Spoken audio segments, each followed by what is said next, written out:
Once again, JWalkerBuzz at the One Love Bob Marley Miami premiere.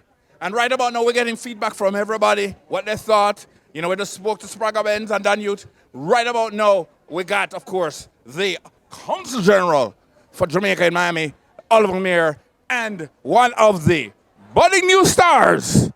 Definitely a future. You remember when you saw Ice Cube's son in Welcome to, what was it? Compton.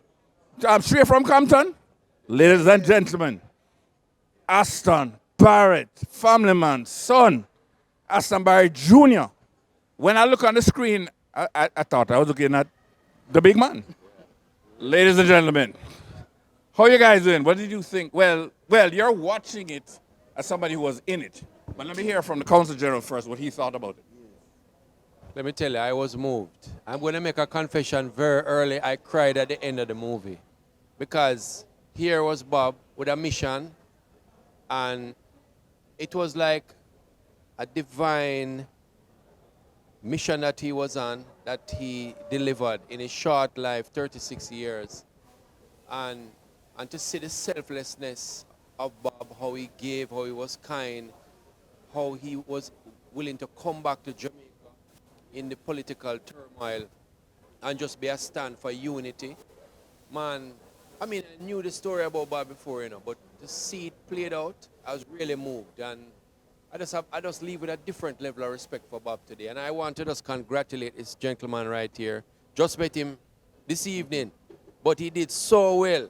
And he's already my brother. This man is my brother already, can tell you. Yes, sir. And I want to tell you my condolences for your dad. And your dad would have been proud how you portrayed him here in the movie. And I want to say, big up to you, sir. And we're here to support. Yes, Mr. Barrett, that was a great job. Now, as somebody who was actually in the movie, how did you feel about it? I feel honored, man, and the respect is due. I have to respect this music and the mission of what we had to portray. My father, feeling him at the end, I couldn't stand it because I was looking at him at the end part, Yes, but real pictures. yeah, but also looking at Uncle Bob, and I just see that they're all united, and it just made me stronger to know that we have to continue this mission, And Uncle Bob Marley is a one of a kind. There's nobody on earth like him, and he was voluntarily chosen to do this work, and that's why this movie is named One Love, to bring the people together. So this movie, every time I watch it, it touches me, man. Different, man. It's one of the best movies ever. Yeah, man. Yes. I don't think it was by accident that Bob, father, white man, mother, black woman, he was rejected by his father, so he grew up with that. But despite the odds, he got a divine calling, he answered it. And through his struggle, he has brought unity to the world. And we have mad props for Bob and full respect, and that is why he's able to unify the world. One Love is the anthem of the world, as far as I'm concerned, And when I see Bob, just remind me that whatever you're put on earth to do, you have a limited time, but you have to be obedient to the Father and answer the call. Many of us get the call, but Bob was obedient, and he showed courage in the moments that he needed to. And because of his courage now, the whole world is singing One Love.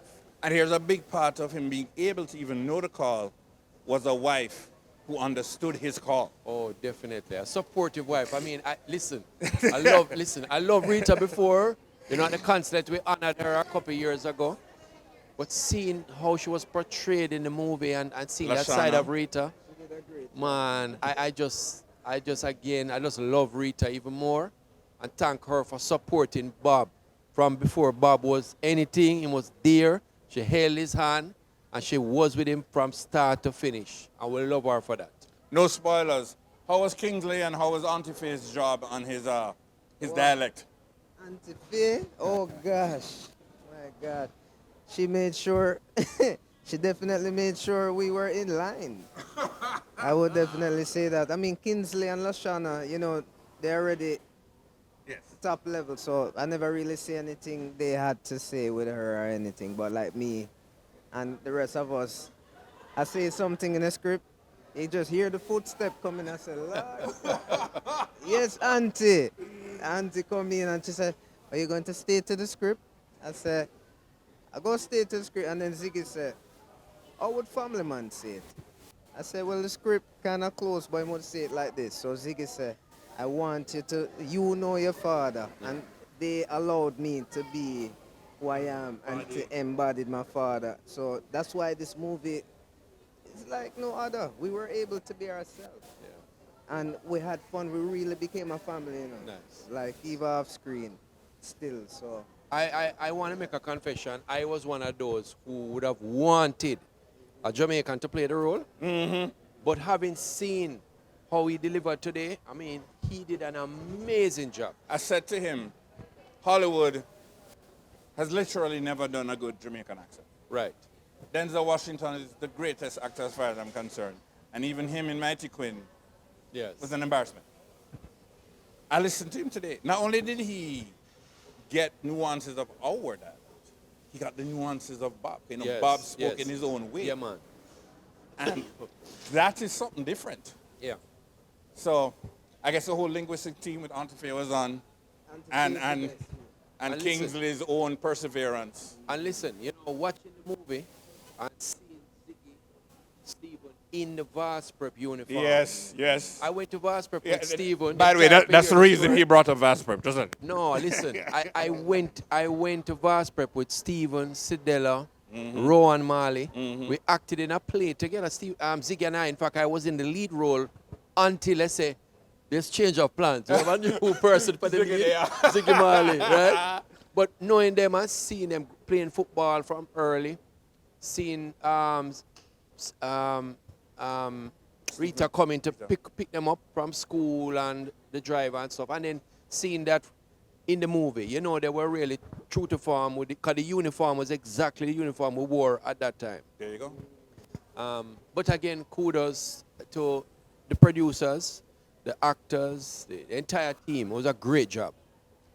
The One Love Miami premiere, and without telling spoilers, I was really taken aback at the detail of showing 1976 Jamaica. Yeah. That was, and the cars exactly as they Yeah, were, the books. uniforms, Yeah.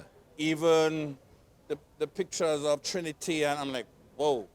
Yeah. Once again, no spoilers. Yeah, no spoilers. You need to come check it out. Listen, last thing I would say, Bob's message, even right now, is so timely in more ways than one. Amen. Bob stood up for his country, Jamaica, and as this movie boss, people are going to say, hey, I'm on the plane to Jamaica. Bob has always stood up for Jamaica. When Jamaica needed Bob, Bob has stood up for Jamaica. And right now, from where Bob is in the spiritual world, Bob is still standing up for Jamaica, ensuring that every Tom, Dick, and Harry is buying a plane ticket to come to Jamaica. Because everything is going to be. All right. Consul General Oliver Yes, Mair, sir. thank you so much. Aston Barrett, make your father proud. Definitely. JWalkerBuzz, once again, at the One Love Miami Bob Marley movie premiere. It was a great night.